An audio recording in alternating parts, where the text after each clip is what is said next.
We're family. We were always family, but we're family through this horrible circumstance. And I'm so thankful. I'm so thankful for Rich, for Joseph, for that trans woman who stepped on his head, for that trans woman who saved me, for Kelly who saved me. I'm so thankful. I'm so thankful for so many things, but I'm so thankful to have known him and to have been loved by him. That was Wyatt Kent, a survivor from the Club Q shooting in Colorado Springs. His fiancée, Danielle Aston, was one of the 5 people killed.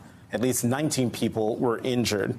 The community in Colorado Springs continues to mourn those lost last weekend, including Colorado State Representative Leslie Herod, who went to high school in Colorado Springs. Joining me now is Colorado State Representative Leslie Herod, also Democratic candidate for mayor of Denver. Representative Herod, thank you very much for coming to the Sunday Show. Thanks for having me. Since you went to high school in Colorado Springs, your reflections on basically your hometown and the violence that's been visited upon that city yet again. Yeah, I grew up in Colorado Springs. It is my hometown. It is a town that I find to be a very loving space, a very open space, a very welcoming space for folks like me and the Club Q community. My family is still down in Colorado Springs, and in the holidays around this exact time, I would be at Club Q. I would be welcomed, I would be embraced by folks there, and I would find community.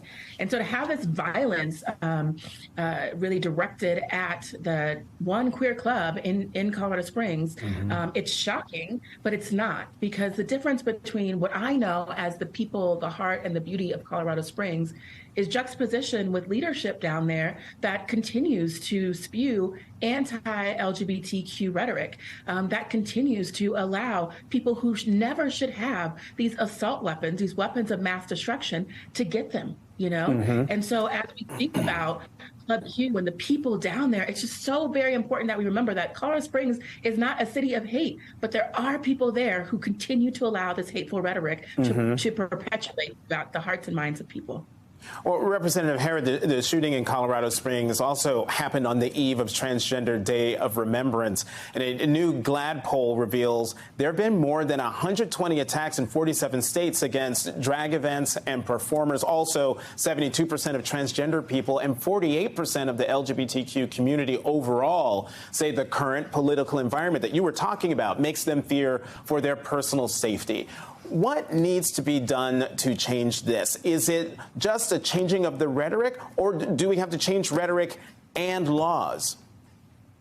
Well, as much as I wish we could write a law that would take hate out of people's hearts, we know it's not that easy. We have passed multiple pieces of legislation that support and embrace LGBTQI+ identities. We have also stopped and defeated many especially transgender bills, especially transgender youth bills in the Colorado General Assembly. And yet, this still occurs. And so the fact that we're even having conversation about, how evil, quote unquote, these drag queen story hours are, is quite frankly absurd, but it's dangerous. We have really got to hold elected officials and leaders, religious leaders, any type of leader in our community accountable when they target people simply for being who they are. And I gotta tell you, if it wasn't for the transgender people in that club that night, there would have been a lot more bloodshed. And as you saw in the clip before, I am thankful for the folks who stood up and stopped that shooter. Well, let's talk about a fellow Colorado lawmaker. I mean, you're in the state, you're a state representative, but federal Congresswoman Lauren Boebert in July tweeted back at President Biden's Assistant Secretary for Health and Human Services, Rachel Levine, who's an out transgender cabinet secretary, tweeted out, the Assistant Secretary for Health is out there trying to, quote, empower children to become transgender. The word is, quote, groom, Richard, not empower. empower. You're grooming them, not empowering them.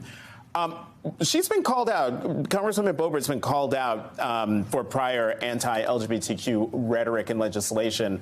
How does that hit you and the community at large? There is someone who people from Colorado voted into Congress who is speaking that way.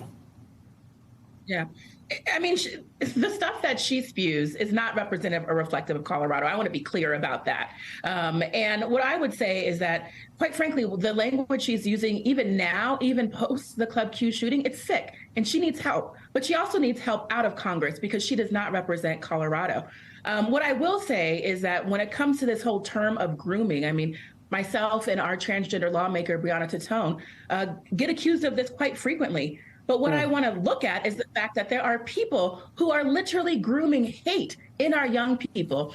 Jonathan, I know that we've talked about this for a while, and folks, want to believe that we're just going to age our way out of hate and transphobia and homophobia. It's not true. Our youngest folks are being taught to hate people simply for being who they are, simply for loving who they love or expressing themselves the way that they express themselves.